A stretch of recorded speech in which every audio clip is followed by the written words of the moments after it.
Welcome to Between the Notes, the podcast that dives deep into the heart of creativity, mental health, and the stories that connect them. I'm your host, Uncle Tat, and whether you're here for the music, the honesty, or just a little inspiration to keep going, you're in the right place. Today's guest is someone whose range and intensity as a vocalist is matched only by their work ethic. From the progressive metal of Russian Novel to the theatrical chaos of Dragon Corps, and the raw energy of Petrified Giants, plus a thriving career as a vocalist coach and session artist. This performer is redefining what it means to be a modern metal artist. Please welcome the powerhouse himself, Marty Leath.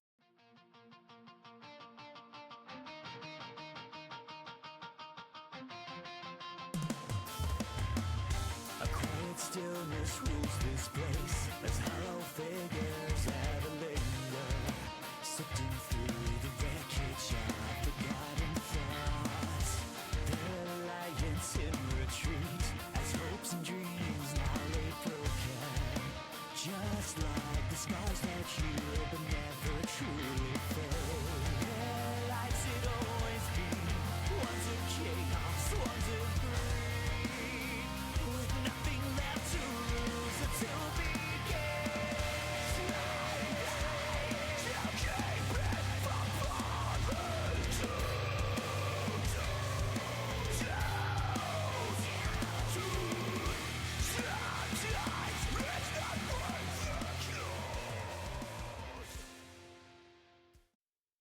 Howdy, howdy, howdy.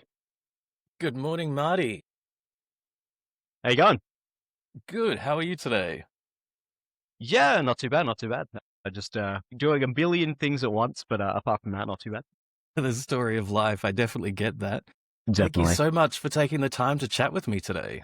Yeah, no worries. Thanks for the invite. Appreciate it.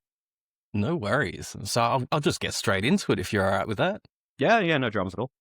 Awesome. Well, look, I've been diving into your work, and I mean, the sheer scope of what you do, it's completely next level. I mean, you've spoken about your early emo phase and bands like My Chemical Romance and The Used, and I think it was your killer YouTube covers. They're all out there still. How did that emotionally charged, music end up shaping your path into some of the most technically demanding corners of metal music?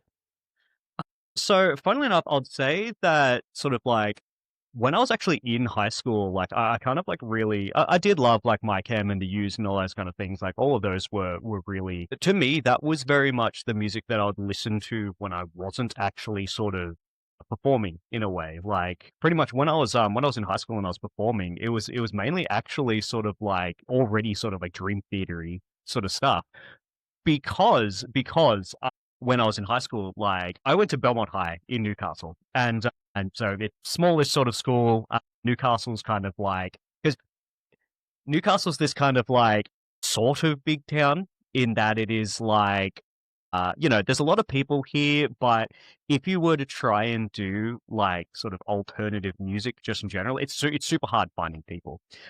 And so I got started in doing sort of post-hardcore kind of stuff.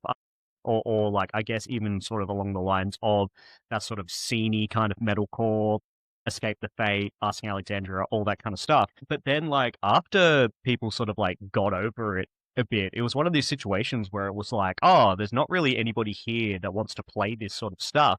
Everyone was kind of at that stage, kind of just more or less growing out of it. And so when I was going through high school, I met some mates that were oh, listen to this. And so I went from more or less having my sort of, I guess, gateway into metal being Atreyu, The Used and Bullet for Valentine and all that kind of stuff, opening that up into Slayer, Nevermore, Dream Theater, and all this kind of stuff.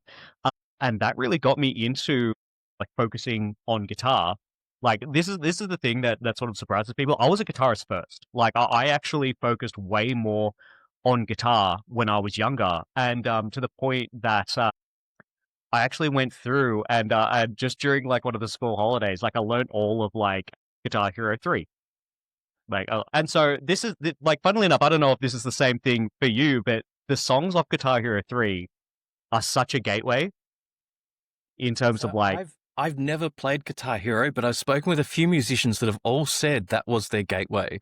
That Hmm. was what brought them into music more than what they were already contemplating it before, which has been pretty fascinating. Yeah, it's because like that particular song list, they just knocked it out of the park of like, kind of dad rock into that slightly heavier, slightly more technical. And so yeah, like I pretty much went through and like learned all of that stuff. Like I could play Dragon Force, Through the Fire and the Flames and all that kind of stuff. If you ask me to play it now, there's no way in hell. But I could play that kind of stuff back when I was younger. And so like I was really interested in that. And it was one of those things where, like, funnily enough, I was never interested in Coheed and Cambria when I was in high school. They're one of my Yeah. favorite bands now. I was never interested in them. But whenever I would sing, I would always get told all the time, "You sound like that dude from Coheed." And I'm just like, no, I don't, as a young guy. So for me, singing was actually kind of like initially like really sort of like, I don't kind of want to, because like I was just more or less getting like, just for lack of a better term, like bullied. My voice. And so yeah, went through and was just like, yeah, met some mates that wanted to play some technical stuff like Dream Theater and like Protest the Hero and stuff like that. And really did that and sort of like really started getting more into vocals and sort of like how that sort of links into that style of music. Which is really interesting because like when it comes to progressive music, man, people hate vocalists. They do. Yeah. I don't know if that's something that you've sort of like come across. But like for example, Periphery. 50% of the fan base hate Spencer.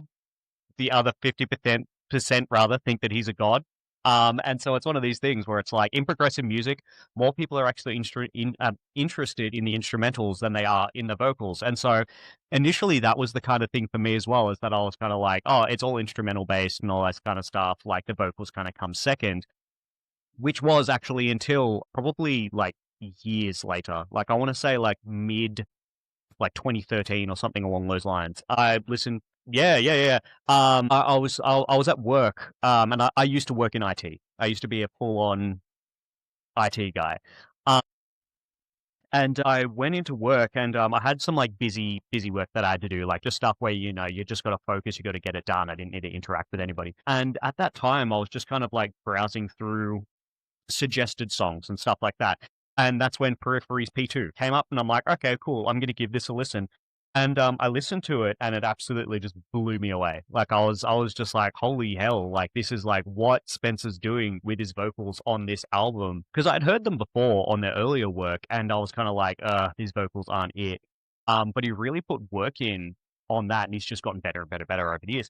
But I listened to that, and it was really just this kind of awakening of like, oh wow, like you can really sort of like implement all of this in this genre of music. It can be technical, it can be heavy, but it can also be very melodic, and like it's kind of just what you choose it's going to be and how that it's sort of going to progress. And so more or less like that's kind of the arc in a long sort of like way of going about it. That's sort of like how I really got into now, like what I'm sort of doing is this sort of arc of like, well, actually, what is the sort of spread, or like what is the, I guess, the ground that you can cover when it comes to vocals and different styles of music, I suppose. Yeah. And I guess with Spencer being able to see that, at first the vocals weren't quite hitting the mark, but as he put in that work, you were able to see that development of where it could go to. So that's kind of inspiring to be able to look back on and go, yep, okay. If they can do it, then any of us can, and put the work in. Yeah, definitely. And like, I mean, you could even hear it with Russian Novel, like, because this is the thing, like after high school, I kind of put original music to the side for a bit. I did like 10 years of the whole like, pubs and clubs, like cover bands and stuff like that, playing like horses 3 times a week. Yeah, that stuff. Yeah, I did that for a decade, while working full time to more or less pay off my house. And yeah, after that, it was sort of like, oh, after I got the house paid off, it was this whole thing of like, oh, well, I want to get back into original music. And so with that, it was like, yeah, Rowan, the main songwriter of Russian Novel, actually approached me because I put something up. Can't remember what it was. I think it was a cover of something. What would it have been? I think it was like Journey or something. Like Don't Stop Believing or something along those lines. And so with that, it was like they kind of approached me just being like, oh yeah, like you've got the voice to be able to like do this style of music. Like, would you be interested in trying out? And initially I was like, I haven't screamed for like 10 years. So I don't know if I really want to do that. And then eventually, like after I really like listened to what would be the depths at that point, I was like, oh damn, like this really does need screams. Hey. And so funnily enough, I only like really started relearning how to scream like back in 2018. And so Okay. so you can actually hear my own personal development of that over like chronologically over the Russian novel songs, like from the depths to God Hand to Ashes through to more or less sort of like what it is now with like Special Beam Cannon and stuff like that and ongoing. That it's like, yeah, like Spencer, I've had my own sort of like development that you can actually track like through those songs. Yeah, no, and it's pretty amazing when you've got so many tracks out to be able to look back and actually hear that progression. It's pretty amazing. Yeah, yeah. I mean, it's one of those things where it's like you kind of listen back to it and you're like, oh, damn. But then you kind of need to, like any musician, I suppose, you kind of need to give yourself grace a bit to be like, it was a different time. Yeah, it's the Yeah. past, you're learning, and it's not where you're at now. Yeah, yeah, exactly. So I mean, when you were 14, you picked up guitar, and I'm assuming that's through the games and everything, but you were dreaming of being the next Brian May from Queen. If that kid could see you now and hear what you're doing, how do you think he'd be feeling? So this is my hot take in that one of the things that people will sort of go into is like, put the work in and it will result in you'll get results. I don't think that's true. I don't think that's true. Because anybody that knows me knows how much I put into music. The amount of time that I've put into music, I feel that my teenage self would expect me to be way further than I am. And so this is the thing, and like this is like some people would call that maybe some ego or something along those lines, but you kind of need to have a little bit of ego, otherwise people walk all over you. Um, Yeah. and so yeah, for me, it's one of those things of like, yeah, I'm sure that my teenage self would probably have imagined that I would be doing a lot more. But at the same time, it's one of those things where like you kind of do need to balance like sort of how is the arc of your life going to go? In that, like, I know a lot of people that have toured the world, played festivals and all that kind of stuff, but they're still renting a house. Whereas for me, it's like I focused on setting up that established, like that foundation first, and now I'm doing it. But at the same time, it's one of those things where a lot of, like, like TikTok and blowing up over those sort of things, that's a young man's game. I'm an old man now. Work to stay current on those platforms now. Yeah, yeah, it is. And so like, and for me, like, I'm sure same for you when you were younger, like this sort of idea of how the landscape has changed in that like bands and sort of like what is required to actually like get somewhere is so much different than when you were sort of like, when I was in high school, it was more or less if you were a tight band that wrote songs that just weren't bad, like you could kind of start making some decent strides in the scene. And people would talk about these bands that are sort of like coming up, because back in the MySpace days and stuff like that, I'm speaking as if it's like 19 or something along those lines, but yeah, like back in those sort of days, like if there was a decent band, people would be talking and actually like sharing and really pushing these bands to other people. Whereas now it's sort of like the band needs to blow up and then people get on the bandwagon, like looking at like Sleep Token and stuff like that. Like, no one was talking about Sleep Token like back in when did they start? Like when they were playing back in 20. So with that though, it's like, people are sort of like, especially with the Australian scene, tall poppy syndrome is so bad here that like bands more or less need to sort of focus on making some success overseas, so that overseas go, we love this band, and then Australia goes, wait, no, we love this band as well. Like, yeah, and it's sort of like, that's what sort of happened in a way to like Polaris and stuff like that, and even Parkway Drive to a certain degree, of like all of their sort of like moves, and they put in all of this work here, and then essentially just went, actually, we're going to focus on overseas, blew up overseas, and now Australia's like, we're so proud of our boys, and it's like, where the hell were you? Like, where were you? And that happens for all artists. Like, it's not just one genre. It seems to be any musician. Like, I talk to a lot of them at the moment, and they're all struggling to get live gigs in Australia. And it's like, As soon as they leave the country, there's live gigs everywhere that they can go to. But even talking to people around the world, like in England and stuff at the moment, some of them are struggling to get live gigs, and they've got to feel the crowd, they've got to feel the club and stuff like that. So there's a lot of different pressure that comes with it all too. Yeah, definitely, 100%. And that's the crazy thing of like with one of my other bands, like Dragon Corps, like we did a tour in Canada, and that was like, it was kind of weird in that the landscape is that they have so many venues there that you can play in, but they're kind of like, in Australia, it's sort of like we don't really have that many venues that cater to like alternative and metal music. But as soon as there is like sort of a show, everyone's keen to just jump on and get it done.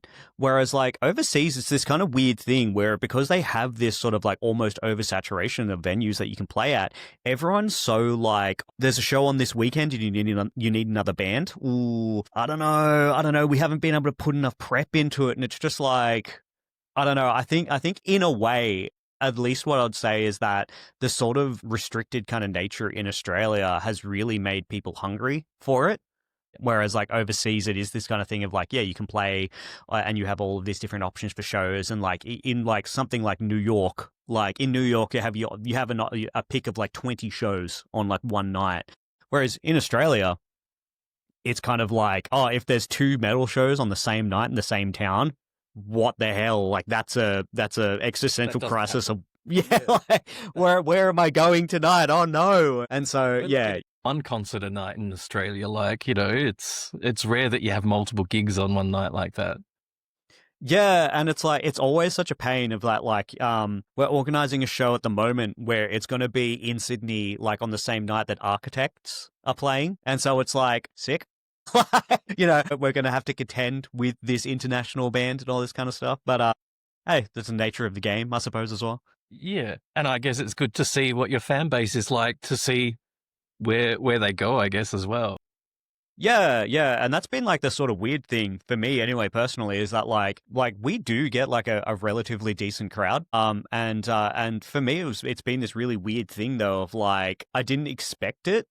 Like, I don't know. It's weird. It's weird. I don't know how to articulate it in the way that I want to, in that we don't have very vocal fans, I suppose, but then they turn up, if that makes sense. Like that, they'll come out to shows and they'll come and see us and they'll come buy merch and stuff like that. But then we don't get mentioned ever. And so it's like this really weird thing. And so it's this weird, though I suppose it's one of those things where it's like, should be sort of like, I'm happy that it's that way, not the other way, because I'd prefer people to come and actually see us than us be kind of like talked about and then have empty shows, because I've seen that happen to so many bands, because then it's kind of like the hype doesn't match what's actually sort of like getting put there, I guess, maybe. Yeah, definitely. The fact that they rock up, that's what you want. At the end of the day, that's what matters. Yeah, 100%. Yeah. And like, to me, it's like, yeah, like if people weren't there at the shows, like, because I love playing live, like that's my main sort of thing. Recording and stuff like that is kind of what I do, but it's like, I don't know. I don't really necessarily like recording because it's such a pain in the ass. Like I like doing the shows and talking to people and meeting people. And so, yeah, whenever it's a dead show, whenever that kind of happens, it's like, oh man, I don't want to be here. The energy is just out of whack when that happens. Yeah, it's not fun. So, I mean, you've touched on Dragon Core here. So let's dive into the 3 main bands that you're part of, because they are quite distinctive. So we've got Dragon Corps, and I mean that's a wild road. It's deathcore meets power metal. It's a full blown universe. You're not just the vocalist; you're actually shaping the lore behind Dragon Corps. So how does that creative role feel when you're not just performing but building this world from the ground up? I've always liked writing stories. Like I've never been a writer per se, but like I've always liked writing stories. I've always been kind of a lyricist. And so yeah, for me it's this sort of thing of like, I know again, like I was never really into them, but like Coheed and Cambria, whole more or less 90% of what they do is a overarching storyline. I love concept albums just in general, like Protest the Hero with Keziah and Fortress and all this kind of stuff. And so for me it was one of those things of, Dragon Corps is like really cheesy. And so it was like, let's just have this really high fantasy sort of like storyline that, if people even care about that, they can latch into. But it's not the focus in a way of like, the songs can stand by themselves. But, you know, if you kind of pay attention to certain things, then it will be like, okay, this is at this point in the storyline. And I do have people every now and then just being like, oh, where's this song sort of sit in the chronological order of events and all this kind of stuff? Even with the new single that's coming out in September, one of the first comments was like, where does this sit timeline wise? Yeah. And to me, that's fun because it's like, oh yeah, people like actually kind of care about this. And I've even had people send me like playlists of what they think the chronological order is. And so a lot of them actually get it really close. So like, to me, that's another thing of like, I'm glad that it kind of comes through. You can kind of like, if you pay attention to it, you can kind of work it out. But yeah. So like, for me, that's like sort of just I like doing varying forms of like genres and stuff like that because I don't feel like I'm locked into one. And so with that band, like I can have this really cheesy writing outlet that I probably wouldn't have with like another band, more or less. Yeah. No, that's awesome. So, and then after Dragon Corps, you've got Petrified Giant, where you've joined forces with Dave McElfpatrick. Yep. Yep, from Cyanide and Happiness, and Lyle Rath from One Place. Like, these guys are known for comedy, but this music is not comedy, I guess. What is it like to join a project where, you know, you've got these comedians, but the music is so serious? Well, to me, it's like any other band. Like there's never been this sort of thing of like, oh, we need to make sure everyone thinks we're serious. It has just been the thing of like, we'll just release the music and see what people say. And there has been like a couple of times where people have been like, wait a minute, this isn't funny. And it's like, yeah. Yeah, it doesn't have to be. But no, it's nice because like with all of my projects, like with Russian Novel, Dragon Corps, etc., like I've always had to kind of be the driving force in terms of like social content, etc., like kind of getting out there. It's been nice because both of those dudes have their own kind of following. Like, funnily enough, like I'm the baby boy in the band. Like I'm not the kind of like the face in a way. And so it's cool. It's nice because like it's one of those things where when something gets released, people are gonna give a damn about it. I myself push my hardest and all that kind of stuff. But I know that if I wasn't able to, it would still like get traction. Yeah, and get traction and get out there. Yeah, and so that's cool. And it's also like just kind of wild every now and then when like, you know, Lyle will like post something on his Twitter and then suddenly we've got like 20,000 more views on something and it's like, okay. That's brilliant. So, I mean, I feel like Petrified Giant could really be a gateway for new listeners into metal, especially with the melodic vocals, you know, that emotional connection. Is that metal ambassador role in that way something you've leaned into intentionally with Petrified Giants? I wouldn't say intentionally, but I do like a lot of that. A lot of Petrified Giant, I would say, 50/50 was written, like the lyrics were written by Dave. And a lot of it is actually very personal to sort of like him. And a lot of the way that the sum of like 50% of the songs were actually written vocally, he actually did. And then the other 50% I did because I actually joined, pretty much while they were still sort of getting things sorted. They had a vocalist prior to me. Well, funnily enough, they actually had two vocalists prior to me who actually did like demos and stuff like that. And I kind of took what Dave had did and then showed them, and then they did and changed a little bit, and then I changed it again to do it sort of my way. But like in terms of how like I guess it was sort of structured and approached, I don't think that there was necessarily a we're going to make this accessible. I think it just fell naturally that way, in that like, you know, it wasn't trying to be ridiculously heavy, but we wanted heaviness. It didn't have to be ridiculously melodic. Like, you know, we weren't going full like power metal, but stuff like Death and Taxes, like it has the power metal elements to it. But that's just because that comes from my upbringing of like, you know, listening to like Journey and like Adagio and stuff like that, like all of these power metal bands. And so yeah, that naturally comes through. But yeah, I wouldn't say we necessarily went down that road intentionally, but in terms of being like, you know, the way I kind of like jokingly refer to myself as is like I kind of feel like I'm seen uncle. And so like I feel like I'm seen unk. And so like I'm generally always trying to like help out like younger peeps and all that kind of stuff. I mean, like I'm a music teacher as well. And so with my students or even just anybody that if anyone reaches out to me, I'm more than happy to try and like help them get somewhere. And so if that comes through in the music as well, then awesome. Yeah. And I mean, that's beautiful to be able to help the new generations and other people trying to get out there and get their music, get their thoughts out there, because that's a big part of what I try and do is encourage people, because if they're not getting the support and the encouragement, we don't get new artists, we don't get new music. So we need to keep them going. So it's amazing that you're doing that from your side as well is pretty awesome. Well, coming back to like the sort of Australian like tall poppy syndrome thing, like when I was younger, man, no one wanted to help. Like they didn't like everything when it came to, you know, making connections. Oh, how do we get on shows? How do we connect with this band? How do we connect with that band, etc., etc. Everyone was so guarded, from like peer bands even to like bigger bands and all that kind of stuff, like locally and in the scene and stuff like that. No one wanted to help because you were competition. And it's still the same way now. Like there's even bands now where it's like it's almost funny in a way of like I'll have people that will like not really want to divulge secrets, and it's just like, dude, I'm in things that are way bigger than you. Like I don't need to take anything from you. It's fine. With that, I didn't have that when I was younger, so I had to really scrounge and sort of like push my way. And so if I see someone that's in that same exact position as me, like lose nothing by sharing contacts or doing this, doing that, because like realistically it's like the same thing of like just building goodwill in the scene as well. And it's making these connections that you don't know where that's going to go in the future. You don't know what collabs or support or anything that'll happen. They might encourage the next generation of artists. You know, you know, it's a knock-on effect, but when you're doing the right thing, it's a good evolution that happens from that. Yeah, like one of the things that like not even related to me whatsoever. Do you know the band Hot Mulligan?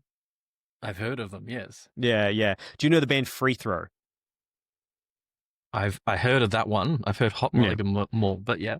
Yeah, so like Midwest, like true emo, so not scene emo, like true emo music. I'm very big fan of that. One of the biggest, like I would say, examples of that sort of situation is that Free Throw have been around for years and years and years. They actually helped Hot Mulligan out with like just getting into the scene and getting connections. Hot Mulligan blew the fuck up, and then they brought Free Throw like on a world tour, more or less. And so it's like, that to me is the exact same thing of like, you know, you never know who's really going to start like making waves. And so it's one of those things of like, yeah, do you want to be a part of that story as a positive factor, or did you want to be like someone that they're going to look back on later and be like, fuck, what a dick. Oh, and that's a beautiful example of it, you know, like just because one of them gets famous doesn't mean they're going to forget the people that helped them get there. Like there's so many opportunities that come from that. Yeah, definitely. All right, so Russian Novel. That's your hometown project, and it's now a staple scene in Newcastle. So the name, it's poetic, it's mysterious, and for the record, can you tell us what the story is behind the name Russian Novel? Yeah, for sure. So like Rowan and I were like really sort of struggling sort of like name the project, because originally it was going to be one of the like sort of there's this almost kind of like meme in like progressive metal and like metalcore and stuff like that, of like everything's kind of like plurals in terms of like intervals, stuff like that, monuments, stuff like just plurals of things. And Rowan was initially like, oh, we should just have a name like that. And I'm just like, oh, brother, no. Like, it's so like, to me, it's so forgettable. It's so forgettable. And so when we were like sort of like writing the songs and going through it, it was this sort of thing of like, what does this project mean in a way of like, what are we trying to achieve with it? And so when it came to Russian novels, like, have you read any sort of like Russian literature? No. No. And this is fair. Like, it's not a very common thing. But so post World War II, one of the things that sort of happened, this actually happened in Japan as well, but like it's more or less like sort of realistically anywhere that's like post World Wars and stuff like that. Yeah. What you can kind of actually see is that like after World Wars, generally literature and in a way even like popular media, it can become incredibly depressing, super depressing and dark. But the reasoning behind that is that it's this whole idea of if you're able to write the most depressing thing that you can think of and then read that and then just be like, hey, my life isn't as bad as that. It's this sort of thing of like, you're kind of using that to like sort of get perspective of being like, okay, like post-war depression, sure, I'm kind of really going through it right now, but I just read this really depressing story. Sure, it's depressing, but then you can kind of just be like, hey, it isn't that bad in comparison. And so like it's hopefully going to be okay. And so when we were originally sort of like writing the stuff, like with the Depths coming out, the Depths was originally written by, I used to, and even sort of like every now and then, just with how much I kind of like try and do, I would get like really bad like anxiety attacks in that like, you know, in that moment, everything is like, you know, the sky's falling and nothing's going to be good ever again. And so that's what that song is actually kind of about. And it was this sort of thing of like, hey, well, you know, I'm writing about this really sort of like, to me personally, sort of depressing sort of subject, but then it's just like, you know, that doesn't happen all the time. It's every now and then. And so like literally just even just saying that now, it's like it happens every now and then. It's like not really a common thing for me. Normally I'm completely fine. And so for me, that's a Russian novel in a way of like, I've just written about something that's sort of like really not great, but then like you can kind of get that perspective of like, oh, well, it doesn't happen all the time. So like, it's fine. You know, Yeah. it just is what it is. And you keep, life goes on.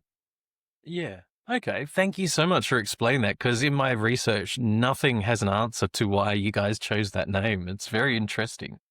Yeah. And we get both sides in that we have some people that are just like, terrible name, sucks. And it's like, like it when, because one of my followers told me to have a chat with you guys, and I'm hopeless with names, but I knew this had something to do with the book, and I'm like, okay, book what? And I'd be able to try and pick it up, go, okay, it's a novel. Okay, where's it from? It's a country. And I'd start to, okay, I know this one. So I was able to piece it together from that quite easily. So it's a pretty good name to be able to come back to like that. Well, it's become like a bit of a meme, at least like locally in the Newcastle scene as well, of like, you know, at shows like the band, either before or after us will be like, oh yeah, like, you know, we've been X band, like get ready for Yugoslavian Manifest coming up next and stuff like that. and so, that kind of births its own sort of stuff where it's just like country or like, you know, Slavic country, some form of physical media, like that just births its own kind of memes and stuff like that. And so, yeah, no, it's good. It's also that you guys can have fun like that with each other, and yeah, that's brilliant. So, all right, the lyrics to your song Ashes, they touch on some heavy themes like apathy, shed guilt, disillusionment. How does the band approach lyric writing? So I write all the lyrics. Generally, it's this sort of thing of everyone kind of has their role. And then from there, it's like sort of once it comes back to the group, if anyone has like an actual sort of like, I don't like this, I will sort of talk about it and then work through there. But generally, it's kind of like everyone sort of just goes like, everyone trusts each other to sort of like bring what they need to bring. And if they don't bring it, then obviously we need to have a chat about it. But from there, it's like, yeah, with the lyrics and stuff like that, generally the guys are kind of just happy for me to just do my thing. Yeah. Because like, I don't know, it's one of those things, it's like, yeah, like sort of, I guess it's like, we're not trying to micromanage anybody. And generally, like, if any one of us is kind of like struggling, we will normally actually like just say, hey guys, like, you know, I don't really know what to do with this. Like I rewrote Special Beam Cannon's lyrics like 4 times or something along those lines.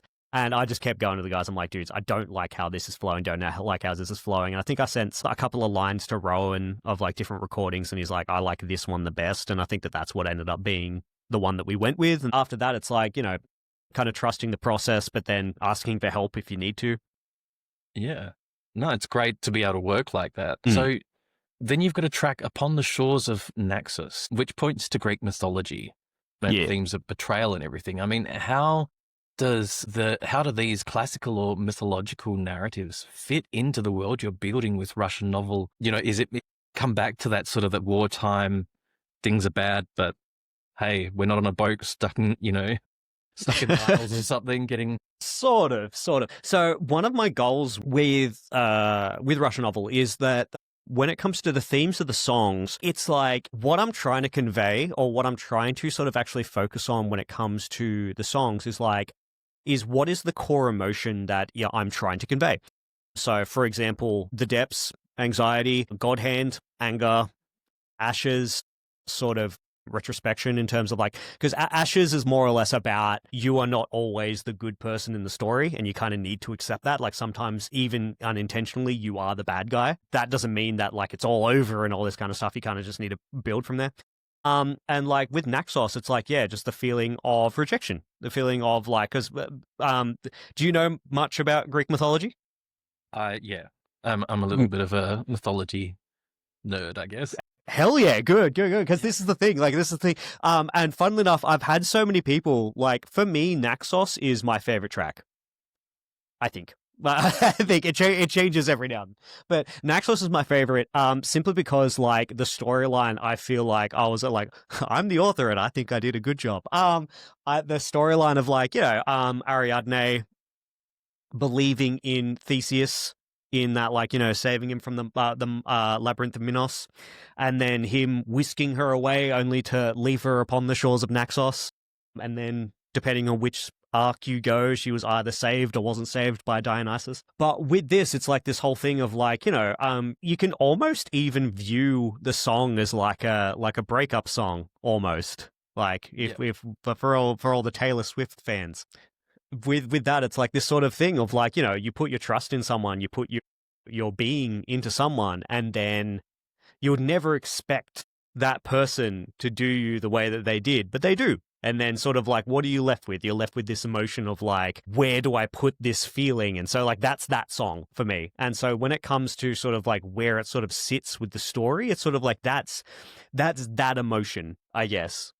Yeah, no, that's amazing. I'm a nerd when it comes to mythology. I started rewriting some of the myths and stuff myself from a different perspective. So I started it many, many years ago because at uni I wanted to study mythology, and the only way of doing it was studying children's literature. So I had to do that, and I studied Arthurian and Greek mythology and a few different things that way. But it's really weird that it's part of children's literature. Some of it's so dark as well, so you wouldn't expect that. Yeah, definitely not children's lit. No. So there is a fascinating contrast in your work. Russian novel feels serious, intellectual, and deep. Then you have Dragon Corpse, which is this epic high fantasy blend of power metal, deathcore. And then you've got Petrified Giant. You formed with what you call evil comedians. How do you shift creative mindsets between these projects? Funnily enough, that's pretty easy. To me, it's like once I start listening to the material, I can kind of just get in the zone. And like, but what I'd say is that like when it comes to actually like writing and stuff like that, my process is normally to like, I'll put on, like I'll get given like this is either the skeleton or more or less the song that's done by whoever's writing it from one of the other bands. I'll get it, and then I'll kind of just like put the song like on repeat while I'm doing things. Like, if I'm going for a run, I'll put a song on. If I'm at the gym, I'll put a song on just to sort of see like what kind of jumps at me. But because the music is like, Dragon Corpse is different to Petrified Giant's different to Russian Novel. It's just one of those things of like, you listen to it, or at least I listen to it, and then I'm just like, okay, these are the melodies that I'm kind of that are jumping out at me. What do I want to write about? And then those two things kind of like spur where it goes. And so like with Russian Novel, it's like generally like, what emotion does this song convey to me personally? And then from there, then I'll start thinking about like melodies and stuff like that. And then, yeah, that always goes the serious route because that's the intention. That's the intention. Yeah. And so same thing with Dragon Corpse. It's like, it's cheesy. I can rhyme like fly with sky, stuff like that. And then Petrified Giant, it's kind of like, because we're going for that sort of like thrashy sort of groove, it's the same sort of thing of like, oh, well, what is thrash normally about? It's like death and taxes. It's like about the rich getting richer, etc., etc. So that time. Yeah, they all sort of have a small subgenre that changes the perspective of the music. Exactly. Yeah, for sure. Would you say that there's a common thread between them, or that there's a Marty Leath signature that runs through all of it? I would say if you listen to across the bands, you'll kind of hear every now and then I'll get stuck on certain words that I'll use in the songs. Like I think there was a time where across a couple of different songs, actually I think I redid it in like the latest Dragon one, Corpse ones. It was like Oblivion Beckoning. I used that in like multiple songs across multiple different bands. And so like it really depends, like, because there's definitely like what I call like Mardy-isms that get put in songs. Like I love harmonies. Like I'll put on so many goddamn harmonies and then I'll send it to whoever is producing the song and then they will like cut like 3/4 of them. It will make me sad, but I understand. But it's one of those things where like I love that sort of stuff. So like across all of the songs, you'll kind of hear, you know, generally like how I approach those melodies and stuff like that, and those sort of like harmonies. But at the same time, it's really weird in that like I like what I sort of teach when it comes to singing in particular is trying to avoid like first person syndrome, in that like it's very hard to analyze yourself objectively because you are obviously in your own head. And so for me, it was like putting into example, like Endless Arc, the album that we just put out with Petrified Giant. I had one of Russian Novel's, like I would say Russian Novel's #1 fan. So Graham, if you listen to this, shout out to you. He said that he listened to Endless Arc and he was saying that like he was really surprised because he said that a lot of it didn't sound like how I normally sound. But to me personally, it sounds exactly like me. Like it sounds exactly like how I sing and how I perform and all that kind of stuff. And so with that, it's like sort of, I guess when it comes to like this, the sort of sound and sort of what you can sort of tie across the different bands, what I feel probably ties across the different bands, other people might not, which is fine. It's interesting. But yeah, I guess like it's just stuff like that where it's like I feel I use like same sort of wording kind of, and yeah. I guess. And I'm sure if there weren't other people in the band editing and changing it up, that we'd hear a lot more Mardy-isms across the three. Oh, 100%. Like you said, the harmonies and everything.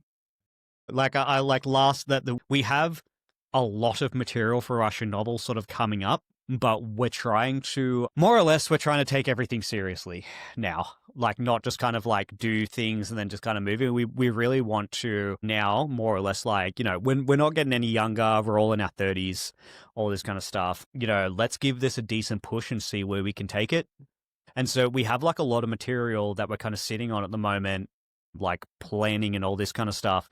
And with that, it's like, man, I actually just lost my train of thought completely. What was your question again? I've lost it too. No! I'm shocking with that. I say stuff and I forget what I've said instantly. No, totally fair. No, I don't know if it like, because I have dyslexia, which is the thing.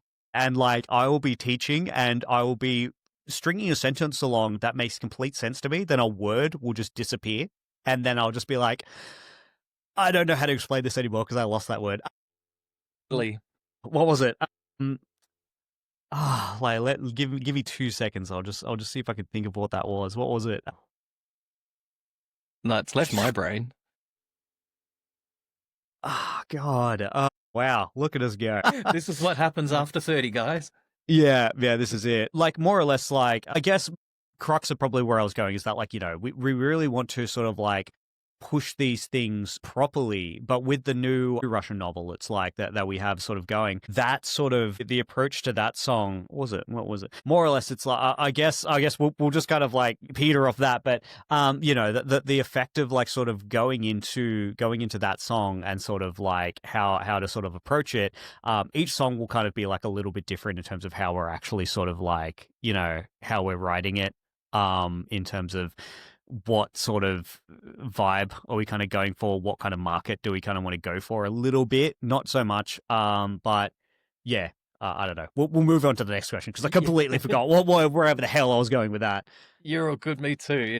It's shocking when that happens. So how do you balance the business brain with the creative soul? Because I mean, you've got your vocal coaching, you've got the 3 different bands. Like, do those 2 parts ever clash or do they feed each other? Well, it's one of the things where, like, a decent portion of the people that I've taught over my career are people that have listened to my bands. So it's just one of those things of, like, you know, one hand washes the other. in that you have people that listen to the band and then sort of like get lessons because they like what I do, or they'll come to me for lessons and then they'll ask what bands I'm in and then they'll listen to them from there. And so, yeah, I wouldn't say there's ever been clashes.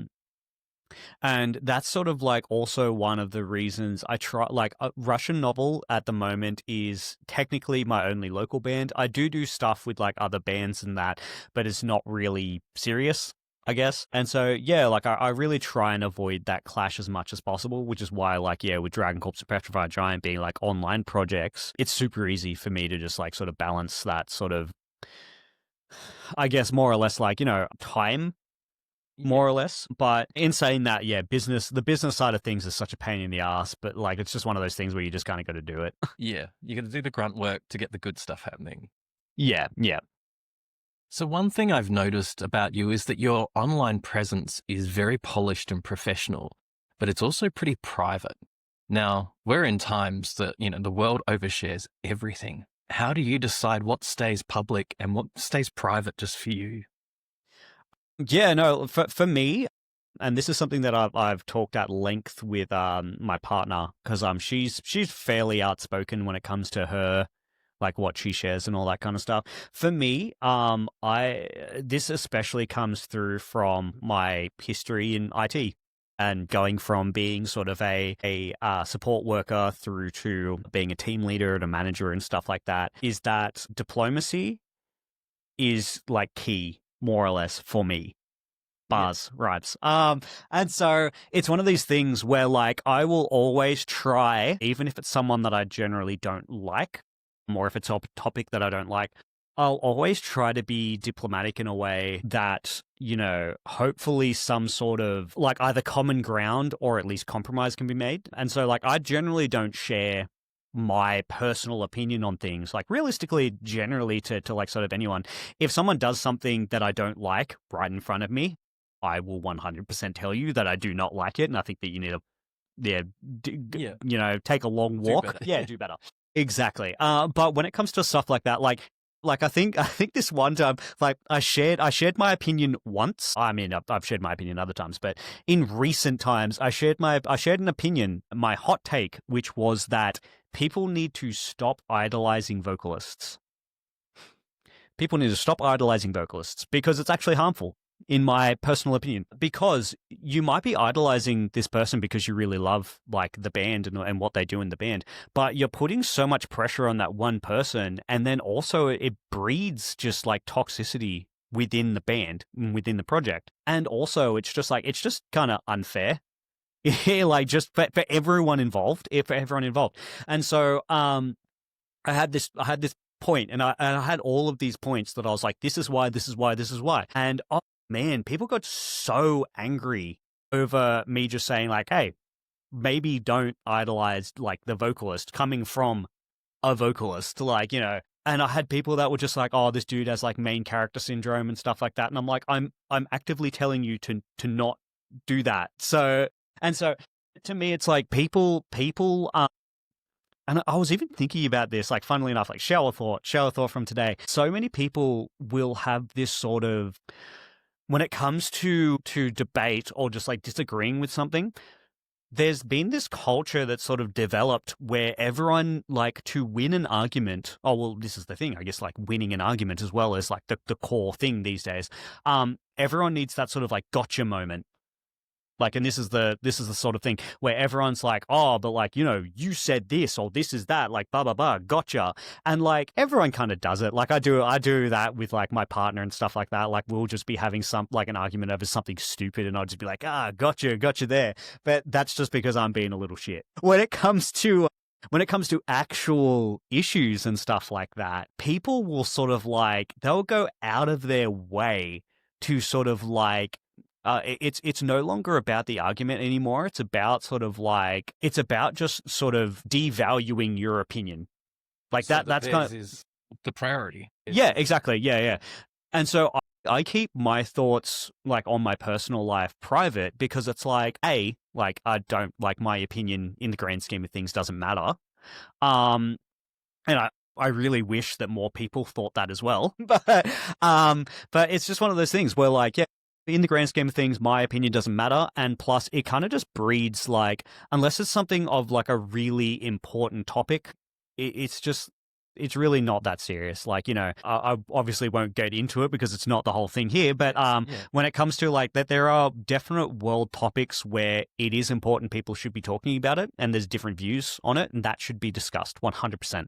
But just in terms of like, if people have a problem with X celebrity or this other celebrity over here, it doesn't matter. Like, Yeah, I don't want to get caught in that crap. I choose to ignore it. I choose to just not go there, and I respect other people that can do that. It's so easy to get caught in someone else's crap and get sucked into the drama that happens from it. Whereas when you can steer clear of it and keep yourself out of it, it's, I don't know, life's a bit easier, and you don't get pulled down into these unnecessary thoughts and feelings. And yeah. What I'll say though is that it is a privilege. Like, I am privileged to be able to do that.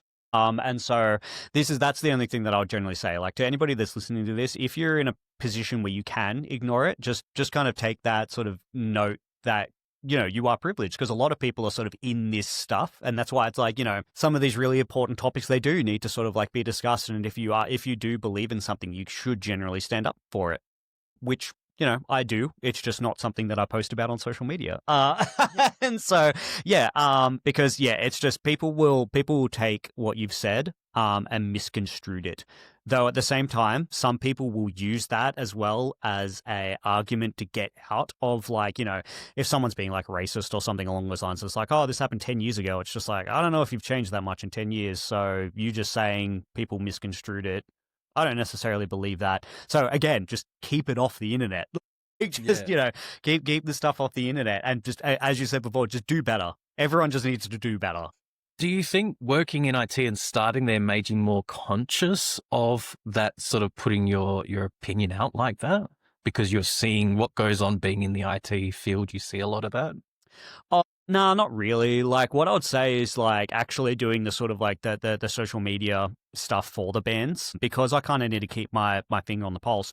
Not so much these days as like before with Dragon Corps, I was doing like daily stuff. And I had to, 6 months ago, I had to give that up because I was just burnt out. But with that, I had to keep my finger on the pulse. And it was every day that, like, this person said this thing. Oh, this person was misconstrued from this thing. Not getting into the whole cancel culture stuff, because that's like, there's arguments either side, and either side are valid in terms of the sort of side that they're all their points. But, just with that sort of stuff, it's just like, IT was, funnily enough, it's just one of those things of like, IT sort of really just, security, just make sure that, like, if you've got like Google Drives and stuff like that with your songs, like make sure that you've got a strong password, make sure that you've got like 2-factor authentication and all that kind of stuff, because like you will be surprised that people will go out of their way to try and get in. And so like, as a thing, like, always, any of those security measures, take them, because you just never know. And so that's what I'd say IT was more or less for me, is that like when it comes to internet safety, that was like a massive thing.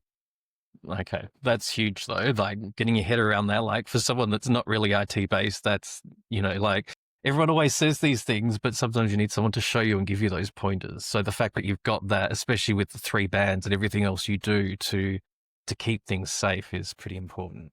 Yeah, no, like for me, it's like I've seen some bands and stuff like that with like passwords and all that kind of jazz and what they sort of do, and it's like really just like, whoa, like, if someone decided that they were like, I'm going to figure out what this band is doing, like, I'm going to see if I can get into their Gmail or something like that. Like, it's just one of those things where it's like, man, like, yeah. And so, yeah, just like security, if you're in a band and you've got like, your files there where it's like, like people have stolen songs before, like they have. And so like, there's this demo and then they've sort of like stolen it. So, if you care about your music, always 2-factor authenticate.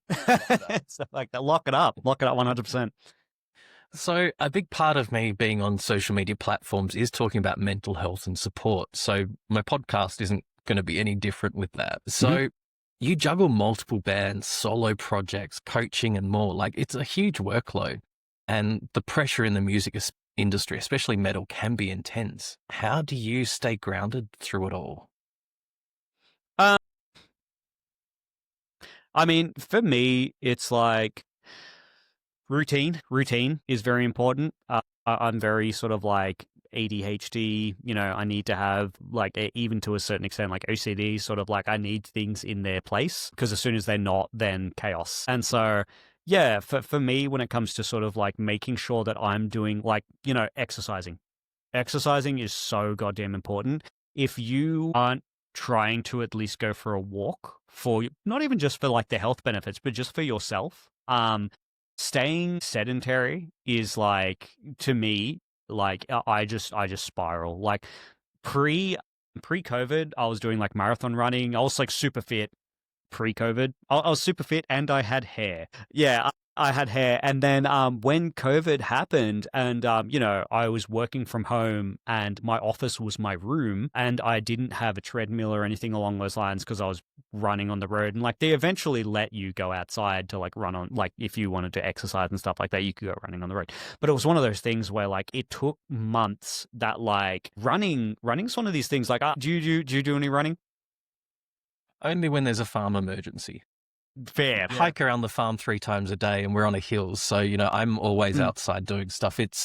If I've got shit going on and it's in my head, I can't just sit inside because then you spiral in your head. And it's like, yes, I have to get out of the house. I have to get out of the situation. And it may not give me a solution, but it just gets me out of that zone, gets me thinking differently. And you know what? I can come back and then hopefully figure it out. But if I stay in that space, you just keep spiraling. Yeah, exactly. 100%. And that's why, yeah, for me, it's like having separated spaces. Like, for example, like I have my studio in the backyard where when I'm doing music, this is where I do it. When I'm doing my teaching and all that kind of stuff. And then as soon as I walk out, I'm not in music mode anymore. And so just that sort of separation and routine of like, yeah, get up, do cardio, do gym, do these admin tasks that you need to do. And then after that, it's like, do I have lessons? Yes, no. Like sort of, if no lessons, okay, what do I need to work on? And so with that, it's like, yeah, just sort of like trying to keep everything as organized as possible, because if it's organized, then I can balance it. I can sort of schedule it. I can slot it into the allocated time during the day. And so to me, that is to, at least for me personally, the key to maintaining like sort of positive mental health is being able to manage it all by just organizing it. Because I know like whenever something like I'm very much the type of person where if like, if something's at like 10 o'clock, but now it's at 11, that's like oh God, like, was there anything that's sort of like at the end of like, I'm very much a sort of person that for every sort of choice, I have to think about like the branching consequences, like reaching effect. Yes, and so this is the thing is that like it's absolutely crazy to me that some people, well, actually a lot of people, they just don't have that. They sort of just think about like, this is the choice in front of me, and I'm going to make the one that feels right. Whereas I can't do that. Like any choice that I make ever at any time, it's this whole thing of like, okay, I need to think about how is this going to affect me in 10 years, and it's like it can be exhausting, but at the same time, I think is fantastic for just building that like sort of critical thinking. And it's setting you up for the future. Yeah. And so for me, it's like everything that I do is generally like, yeah, try and future-proof things. So like, yeah, again, with the house and all that kind of jazz and working and all that jazz. For me, it's like, it's all like that. And so sort of, I try and just like, yeah, routine, keeping everything in its place. And if I'm going to make a decision to do something, I need to make sure that I've reasoned it out, because yeah, it's like, otherwise everything is chaos. And then I'm just, yeah, spiraling. Yeah. So, I mean, you've got the 3 bands and, most of you guys aren't going to be in the same room at the same time. So how do you make sure everyone feels heard and the team energy stays strong and you stay a group? Is there anything in particular that keeps you guys together? Like, yeah, making sure like that, like the group chats are there, like whether it's across, Discord or Facebook or wherever, just making sure that like everyone's there. Like this is the thing though, is that because of the nature of like how connected we are and stuff like that, it's kind of this sort of thing of like, I don't think it's ever an issue of people not being heard. I have the feeling it's more of an issue of people not, sort of putting the energy into, like actually progressing the narrative, or like progressing the group. And so like a lot of the time what it can sort of actually be is like, and this, I'm sure people get fucking annoyed because like I'll have like we should be doing this, like like I can't remember what it was. Oh yeah, like as a part of us being like, oh yeah, we really need to like get serious with this sort of stuff. Just getting a new domain, legitimizing our email and stuff like that, new merch store and all this kind of jazz.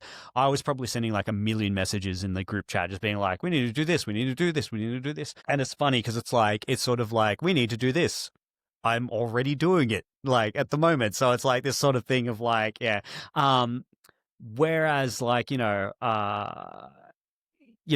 me, it's like I want people to share whatever ideas they have because, like, it doesn't mean that we're going to do everything. But for me, it's like the more ideas that we have, the more that we can sort of like, even if we don't use that exact idea, we might be able to pivot off of it or something along those lines. And so, yeah, for me, it's like everyone, whenever anything is sort of like going to be decided on or anything like that, it's always this whole thing of like, tagging polls, are we in, are we out, what's our everyone's opinion. And yeah, generally it's like, we wait for either like someone to give the thumbs up or majority. Unless it's something that's really huge, then it's like it needs to be unanimous. Because yeah, it's like, even though I would say across the bands, like apart from Petrified Giant, like I'm kind of in a way, like the shot caller a bit, but that's simply because I have the time to be. It's not like any other reason. And so with that, it's like this whole thing of like, I will put things together, like shows and bookings and stuff like that. Like we had Illyria, which are from your neck of the woods. If you know Illyria, potentially. Illyria, yeah. Terrible with names. Like I'll remember a name, but it takes a bit for me to link it with who that name associates with. Yeah. So yeah, Illyria out in WA, like they were like, oh, we haven't actually played outside of WA, and we want to like come to New South Wales, and so they were like, hey, Cam, who I've been friends with, their drummer, I've been friends with him for years. He sent me a message just being like, we want to do something, like let's do something, and I'm like, cool, and then I just organized like a weekend sort of tour and all that kind of stuff. So for stuff like that, it's like, we're going to play these shows. Is everyone in? Yes. Cool. All right, cool. Sorted. Done. Whereas if it's something like, we had a tour with Eviscerate the Crown, in March, and that was like a very like, oh, I don't know if I can do this. We had to have like a meeting and sort of like talk about, how are we going to structure this? How are we going to structure that? And just made sure that everyone was like actually comfortable doing it. Cause like, for me, it's like, if people are just more or less just kind of going along with it because they feel that they have to, I don't want that kind of energy. And so it's like, if it's like that, we should just not do it and then try and like focus on something else. Yeah, and when people just go along with it because they think they have to, that's when things start having problems down the track because, things go squiff because they're not expressing themselves. Yeah, and so for me, it's like I always open, for any band that I'm in, I always open the platform for, if people aren't comfortable, they should like raise it. Because for me, it's one of those things where I have been in bands where that has been a thing of people being like, oh, I didn't have any say in this and that, all that and rest of it. And it's like, well, if I've given you the opportunity to, again, if I'm the one that has to push things in a business sense, if I've given you that opportunity and you haven't taken it, that's completely on you. I'm not going to be made out to be the bad guy in this situation. If you didn't raise your voice over it because the flaw was yours, that's completely on you. And that's the thing, is that like musicians can be the biggest like divas. I think it's not just musicians, it's artists of any spectrum. No, 100%. Just artists can be just the biggest divas, where it's just like, you did not specifically ask me in these terms to give me to give like, my opinion on something. And it's just like, dude, just have some initiative. Like, and that's it. That's the thing for me, is that it's like, I will be as helpful and as I'll be willing to compromise as much as possible. But if you don't have the initiative to sort of like put your own ideas forward, I can't help you, bud. Like, I don't know. If you won't talk up and express what's going on, no one can help and change things from where they're going.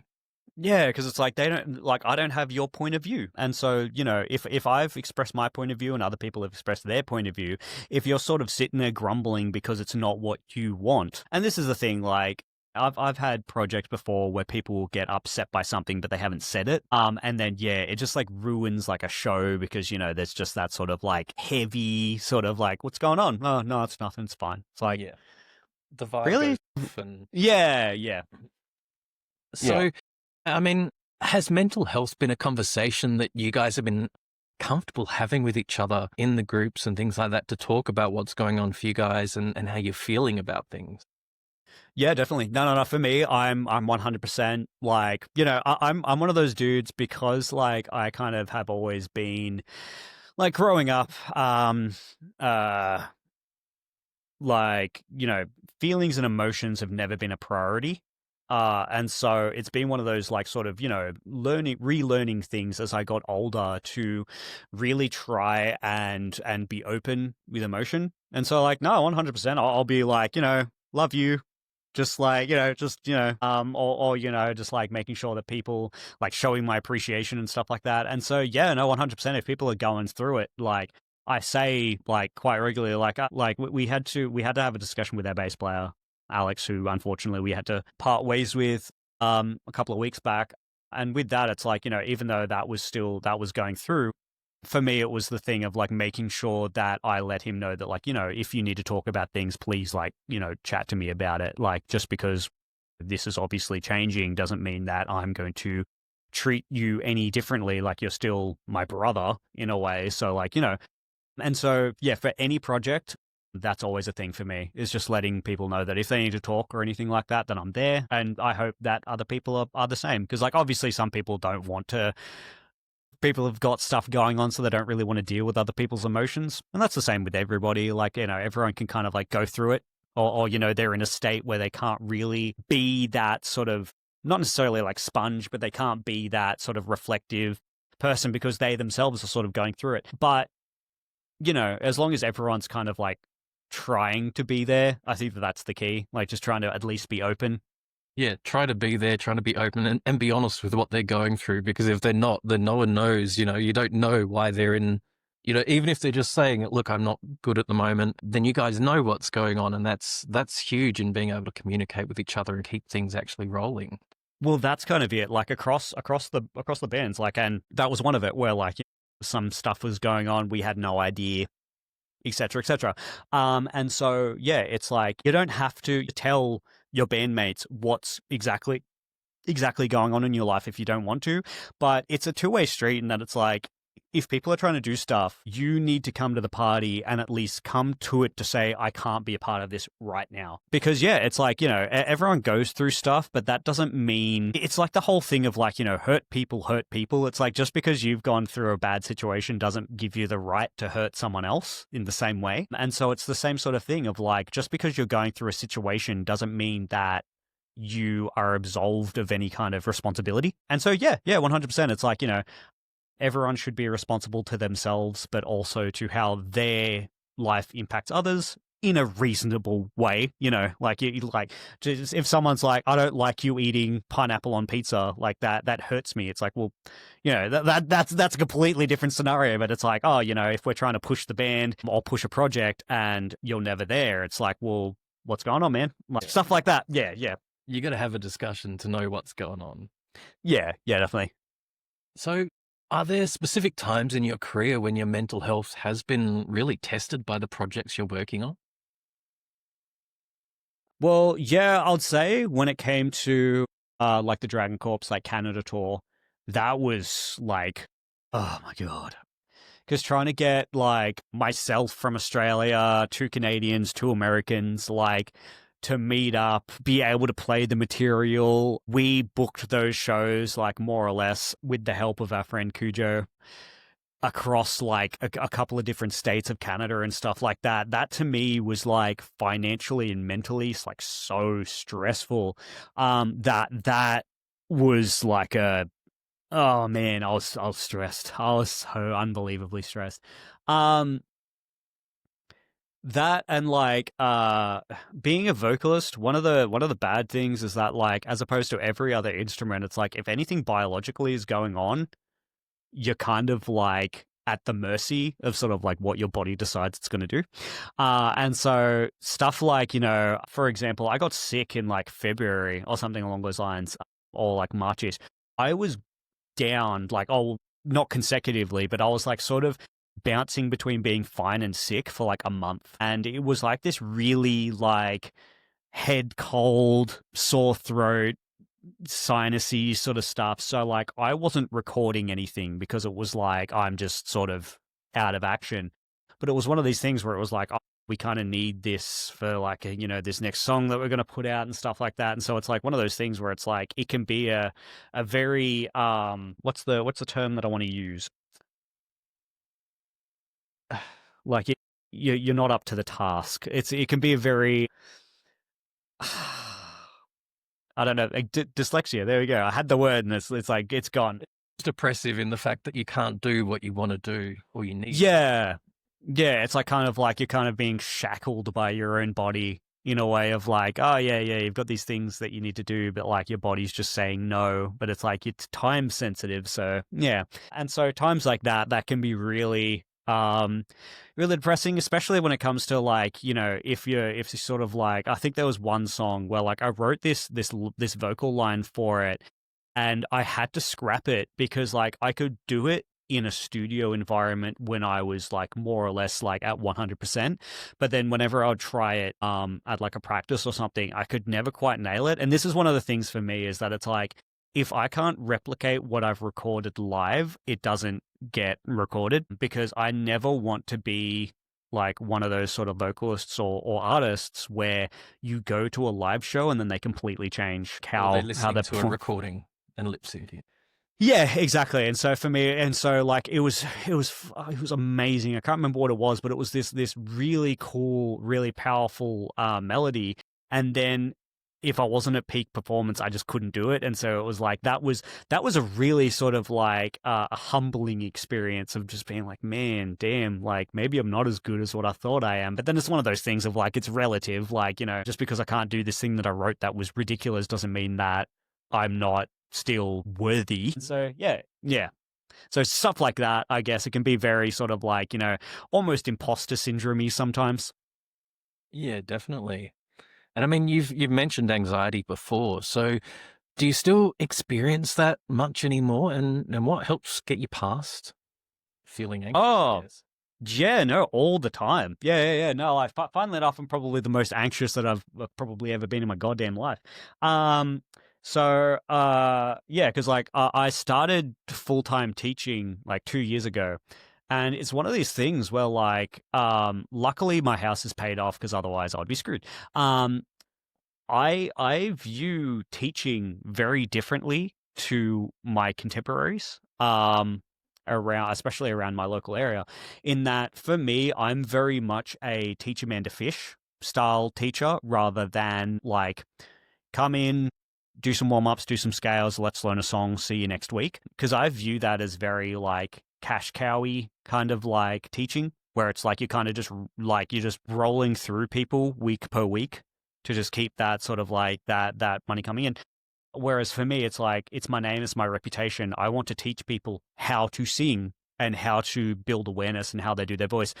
But what that actually leads to, though, is that my students don't actually last that long because I sort of teach them everything to the point that they can sort of like develop themselves. And so, yeah, for me, it's like, unless I'm keeping like new students up, it's one of these things of like, oh, damn, I'm really going to have to advertise again soon because I need to keep that sort of like, keep that money up and all that kind of stuff. And so for me, it's like, yeah, like anxiety is like almost constant of like sort of thinking about,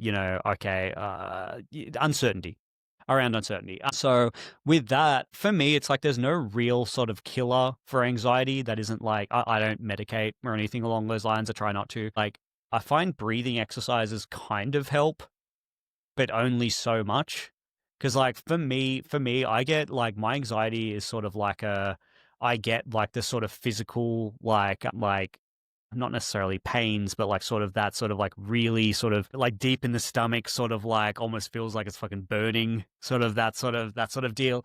And so it'll be this like sort of unfortunate cycle where like something will trigger the anxiety. And this is the fucking thing. Like, I think that this is something that's like because I'm older as well. I used to think that I was invincible like 10, 15 years ago. Whereas now, like, I feel like everything is so fragile. And so with that, it's like, you kind of, something will trigger it. And then it's this sort of thing of like, oh, the anxiety's there. Okay, thinking about the project, thinking about what the problem is logically,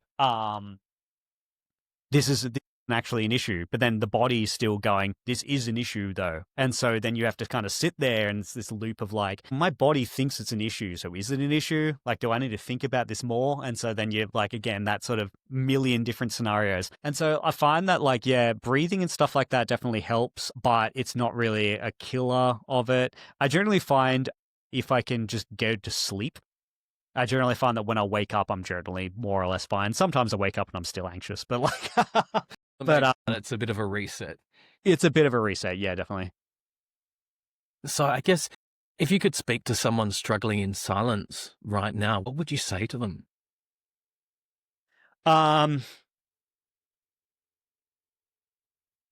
Evaluate sort of like what your goal actually is in terms of like, because the goal literally might just be like get to tomorrow, or something along those lines. Because that's the thing, like everyone has a goal, like even if it's not really like actually sort of stipulated as a goal, like it could literally just be like, I just need to make it through today.